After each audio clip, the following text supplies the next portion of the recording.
Mélina Martin est la cinquième d'une famille de 7 enfants. À 13 ans, l'adolescente fréquente l'école secondaire Jean-Jacques Bertrand à Farnham, en Montérégie. Mélina est comme toutes les jeunes filles de son âge. Elle aime magasiner, sortir et passer du temps avec son copain, ses amis. Samedi 22 janvier 2005. Une tempête de neige force Mélina à dormir au domicile d'une amie chez qui elle a passé la soirée. Moi, je restais à Sainte-Sabine. Fait que là, il faisait tempête, fait que je pouvais pas aller la chercher. Fait que là, j'ai dit, soit que tu couches là ou pour un taxi. Puis j'ai dit, viens-t'en. Fait que là, elle a parlé avec son ami. Son ami a dit, non, il n'y a pas de problème. Elle a dit, tu peux coucher ici. Fait que le lendemain matin, là, j'ai été à la chercher vers 7 heures. Le lendemain matin, le dimanche 23 janvier, Françoise Algier passe donc chercher sa fille et l'emmène manger au restaurant. Mélina s'apprêtait à aller à la fête des neiges à Farnham. On sait que ce matin-là, elle est allée luncher avec sa maman. Après un bon lunch ensemble, les deux sont allés magasiner au Dollarama. Puis après ça, on a été au Dollarama. J'ai été chercher des petits gants, puis des affaires qu'elle puisse y aller. Fait que après ça, j'ai été apportée au parc, jusqu'à qu'elle puisse s'amuser elle aussi. Puis là j'ai dit à 5 heures, sois certain de venir me rejoindre aux Valentines. Fait que là, en débarquant, elle dit merci, mère. Il va dire je vais être là à 5 heures.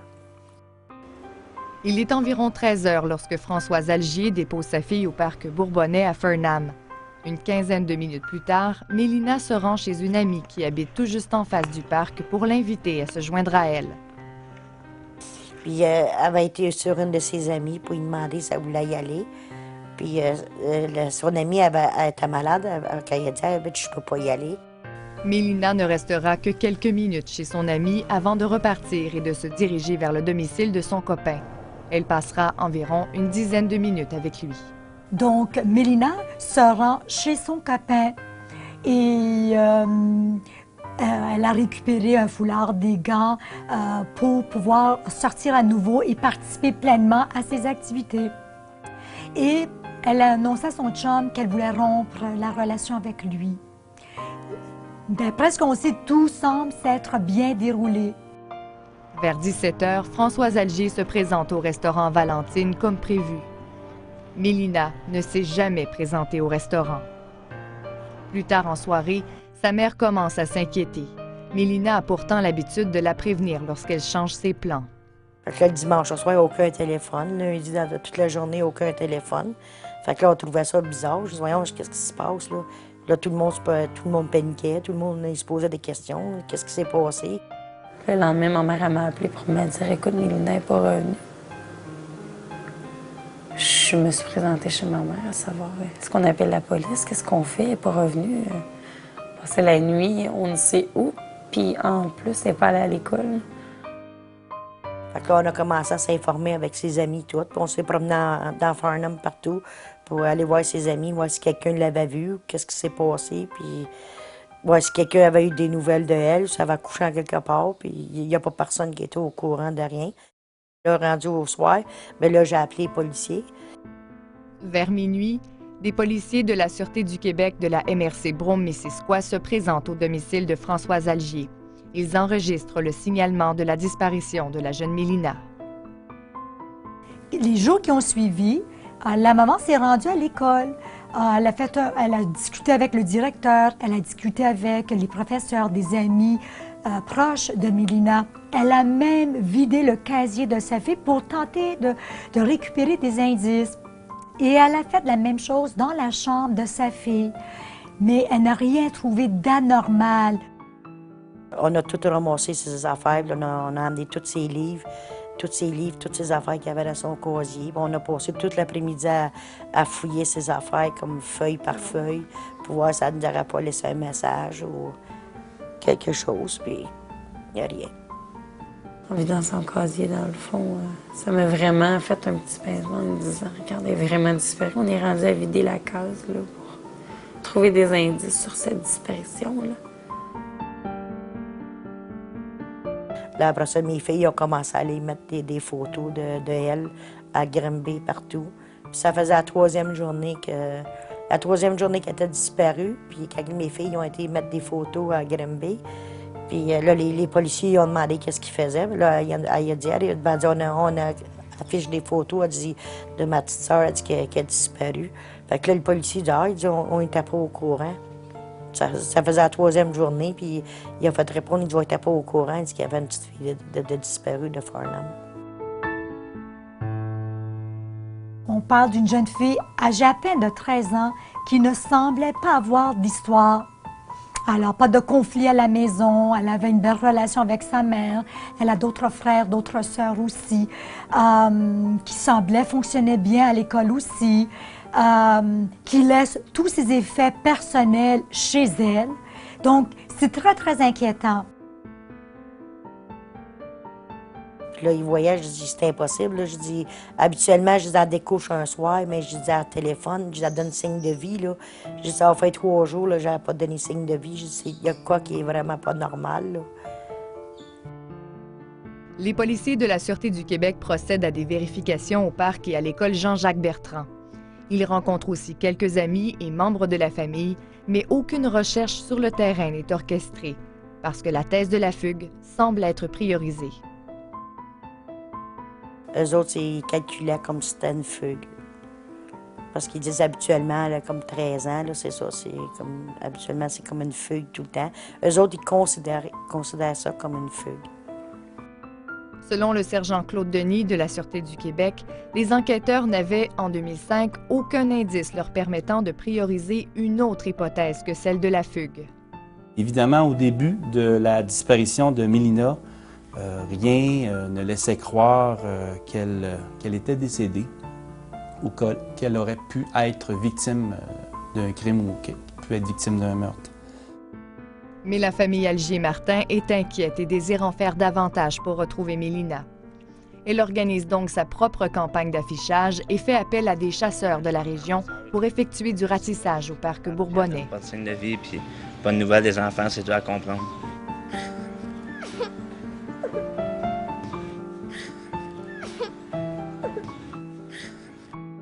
C'est comme toutes nous autres qu'on a été afficher des photos à différentes places, comme différentes villes, puis tout, là.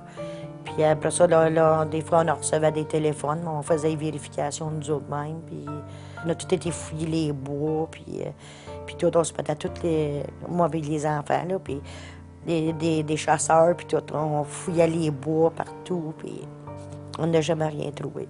On n'a aucun témoin qui place Mélina au parc Bourbonnais à partir de 2h30. Donc, qu'est-ce qui est arrivé à Mélina Martin? Est-ce qu'elle a été victime d'enlèvement? Est-ce qu'elle aurait fugué? C'est un mystère qui dure depuis 5 ans et demi aujourd'hui. S'il y a une chose qu'on déplore, c'est le fait que le dossier de Mélina n'a pas été beaucoup médiatisé. Et elle n'avait que 13 ans. Elle venait tout juste d'avoir 13 ans. Pourquoi est-ce que son visage n'a pas été diffusé?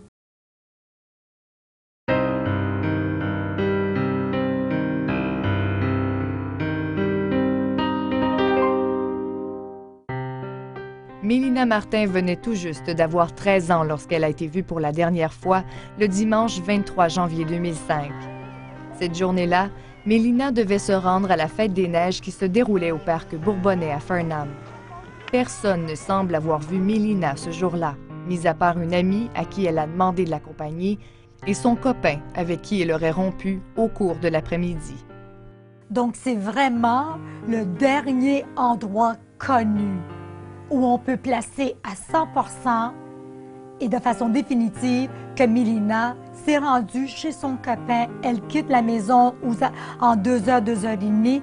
Elle devait se rendre au parc, mais aucun élément qui nous laisse croire qu'elle s'est même rendue au parc parce que tous les témoins qui ont été rencontrés nous disent de ne pas avoir vu Mélina cette journée-là. La disparition de Mélina est très inquiétante, mais elle n'attire pas particulièrement l'attention des médias en 2005. Des membres de sa famille accordent quelques entrevues et tentent de sonner l'alarme en exposant leurs craintes et leurs mauvais pressentiments. Commencé, je pensais que c'était une fugue, mais là, je ne croyais pas aux fugues, là. Je ne sais pas ce qui se passe, là. J'aimerais bien si c'est quelqu'un qui la retient, qui la laisse partir, qu'elle revienne à sa famille. Malheureusement, pour des raisons que je ne comprends pas toujours aujourd'hui, c'est qu'on n'a pas beaucoup médiatisé le dossier de Mélina. Et je me demande si on aurait vraiment médiatisé le dossier de Mélina dès les premières heures, est-ce qu'on aurait pu obtenir une information? Est-ce que c'est le fait parce qu'on était dans le mois de janvier? Je ne sais pas.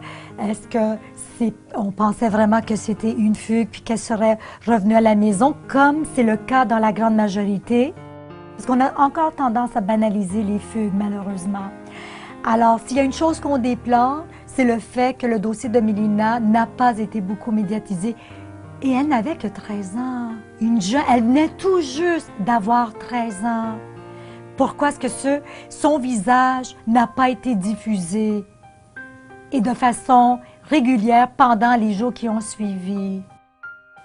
Moi, je crois pas que c'est une fugue, là. Parce qu'on a toujours tout ce qu'on a voulu. On n'a jamais rien manqué, là. On n'a pas été gâtés, mais on n'a pas été malheureux non plus. On a toujours eu... Notre mère, elle nous a toujours tout donné, là. Tout ce qu'elle a pu nous donner, elle nous l'a donné. Si elle a fait une fugue ou quelque chose, je dis, elle a sûrement laissé un mot ou quelque chose, puis... Même ses amis l'ont dit. Il arrive et dit, Sarah a vraiment voulu fuguer. Il dit, elle nous l'aurait dit. Parce qu'il arrive et dit, elle était comme, elle gardait rien de caché. Elle était du genre à nous raconter tout ce qu'elle faisait dans sa journée. Fait que j'imagine que si elle aurait planifié quelque chose, elle aurait peut-être parlé à quelqu'un.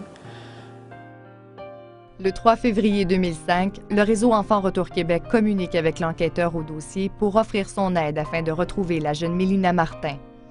Au cours des 5 dernières années, l'organisme a supporté les proches et multiplié les démarches pour solliciter la collaboration du public et ainsi éviter que la jeune fille ne sombre dans l'oubli.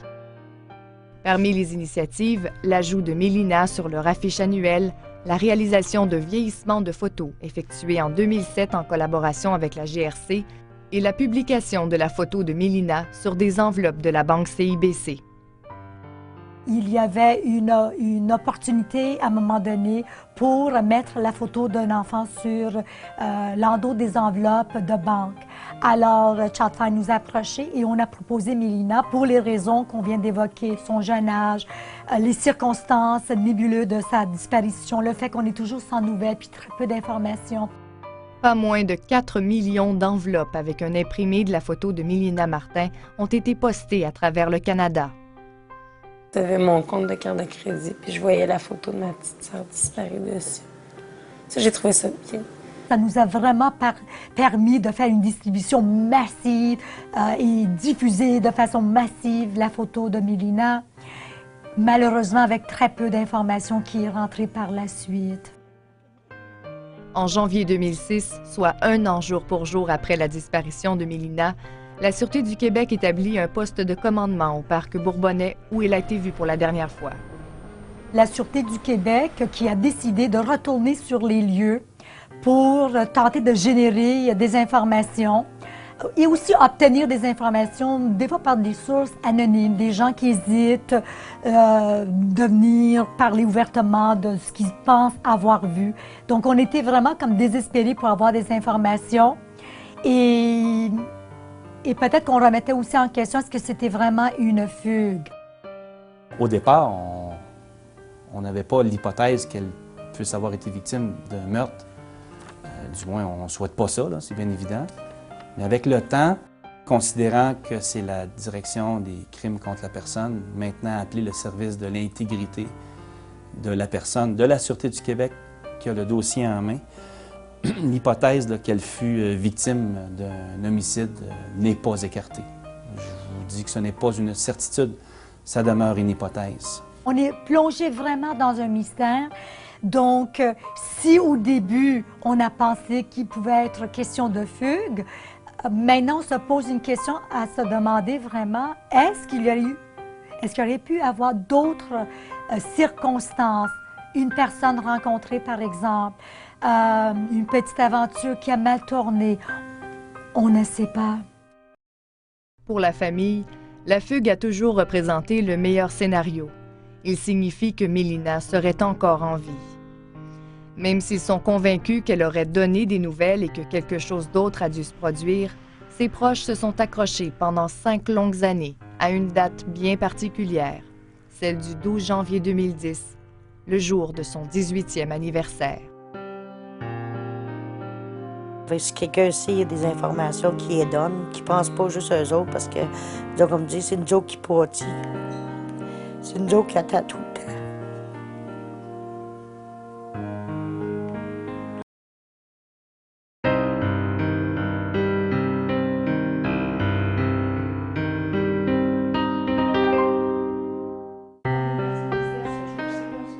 Le 12 janvier 2010 était le jour du 18e anniversaire de Mélina Martin. Cette journée-là, sa famille l'a attendue pendant 5 longues années. Comme elle avait maintenant atteint l'âge de 18 ans, ils espéraient de tout cœur qu'elle donne enfin signe de vie. On regardait la date, on disait ça s'en vient, on va voir ses 18 ans, puis on va peut-être avoir, des nouvelles. Puis là, c'était comme plus stressant quand le téléphone sonnait, quoi que ce soit. Puis là, on pensait plus que c'est comme, oui, c'est peut-être elle, là. Puis... Et quelque part, sa maman se disait, mais peut-être à 18 ans, Mélina nous contactera. Peut-être qu'elle ne voulait pas retourner à l'école. Peut-être que c'est une fugue. Peut-être qu'elle voulait une nouvelle vie. Elle ne veut plus demeurer dans la région de Farnham. Donc, elle attendait ce coup de téléphone et elle pensait honnêtement et sincèrement qu'à l'âge de 18 ans, Mélina se serait manifestée. Et le 12 janvier est arrivé. Mélina a 18 ans. Toujours pas de nouvelles de Mélina. Là, Aïssa, c'est 18 ans. Pourquoi qu'elle ne revient pas? C'est vraiment une fugue. Même moi, j'avais espoir que ce soit ça. On avait tout espoir, vraiment ça, si ça aurait été une fugue. La famille a encaissé un dur coup le jour du 18e anniversaire de Mélina. À peine 10 jours plus tard, soit le 23 janvier 2010, on soulignait les 5 années écoulées depuis sa disparition. On a souligné ce très triste anniversaire et vous ne pouvez imaginer que l'angoisse profonde d'une famille qui attend désespérément des nouvelles de leur fille. Tout le monde s'est rassemblé. On était peut-être 75 personnes en tout. Les proches de ma petite sœur, mes proches à moi, les proches de la famille, les amis de Mélina aussi. Tout le monde était présent. On avait chacun une chandelle avec une petite photo de Mélina dessus. Enfant retour organisé, la lueur de l'espoir qui tisse pour Mélina, justement. Cette journée-là, c'était sa journée à elle. On a fait un envolé de ballons aussi. Lâche ta ballonnerie.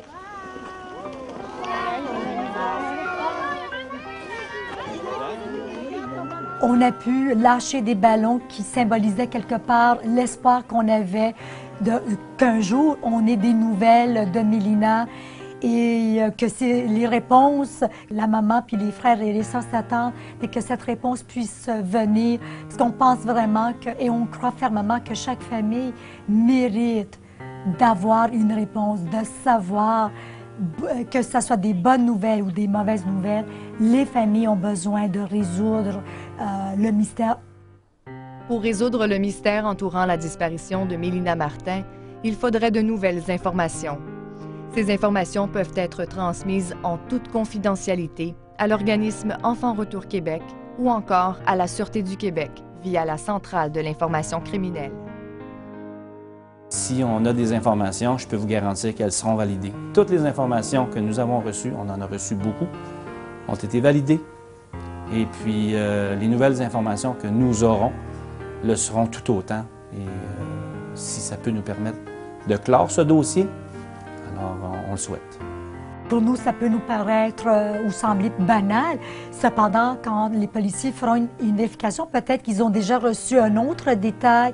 Et là, tout d'un coup, on peut, on ne sait pas, mais ça peut enclencher autre chose aussi et qui peut faire en sorte que c'est vraiment ce petit bout, ce petit détail qui nous manquait peut vraiment nous aider à résoudre le dossier. Si elle a fugué, il y a quelqu'un qui l'a vu en quelque part. Puis si quelqu'un l'a enlevé, c'était quelqu'un-là est au courant de ce qu'il a fait. C'est impossible qu'il y a personne qui sait rien. C'est parce que moi, je vais dire même, il y a quelqu'un qui sait de quoi, mais il garde le silence, il veut pas parler, ou je sais pas qu'est-ce qui se passe, mais... Pas savoir rien, là. Pendant 5 ans, ça va faire 6 ans, là. C'est quelque chose, là, vraiment, là. Au moins de la personne qui parle, là, parce que, mets-toi à ma place, là, à ma mère, surtout. Moi, je la vois, ma mère, chaque jour, comment elle vit ça. C'est sûr que c'est plus dur, c'est autant dur pour moi, mais c'est encore plus dur pour ma mère. Au moins qu'il parle, si c'est quelque chose. Si quelqu'un sait, il y a des informations qui les donnent, qui ne pensent pas juste à eux autres, parce que, donc, comme je dis, c'est une joke qui pâtit. C'est une joke qui attend tout le temps. Un jour, mes enfants vont grandir, puis j'aimerais pouvoir leur répondre, puis leur dire pourquoi il est parti, ou si c'est volontaire ou involontaire de sa part. C'est certain que quelqu'un, c'est quelque chose quelque part. Cette personne-là peut parler, là, après 5 ans. Fait que si elle m'entend, mais j'aimerais vraiment ça qu'elle en revienne, parce que moi, il manque ma soeur. Je souhaite juste qu'elle revienne. Donc qu'on sache quelque chose. Qu'on sache vraiment quelque chose. Elle va toujours avoir sa place parmi nous. Puis le petit cœur au milieu de la famille. Puis on l'attend.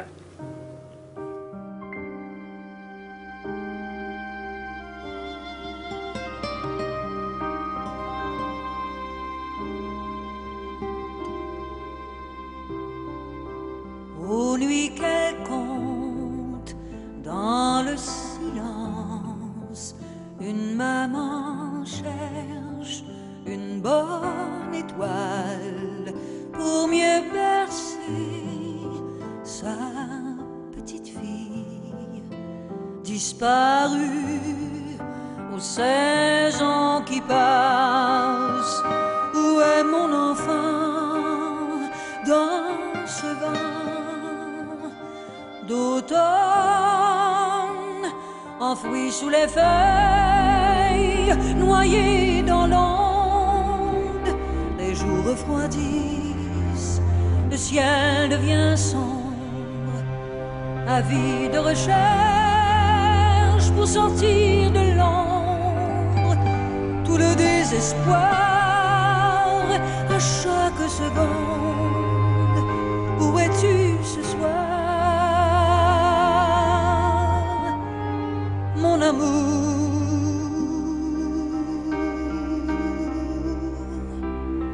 Les froids de l'hiver de l'année dernière n'ont pas pu confondre au cœur de l'univers l'attente de ton retour,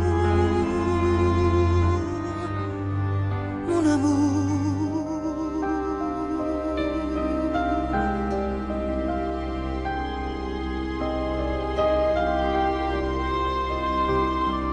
Pour les chérubins sans défense, ces symphonies inachevées, les héritiers d'une autre chance d'être bientôt retrouvés. Avis de recherche entre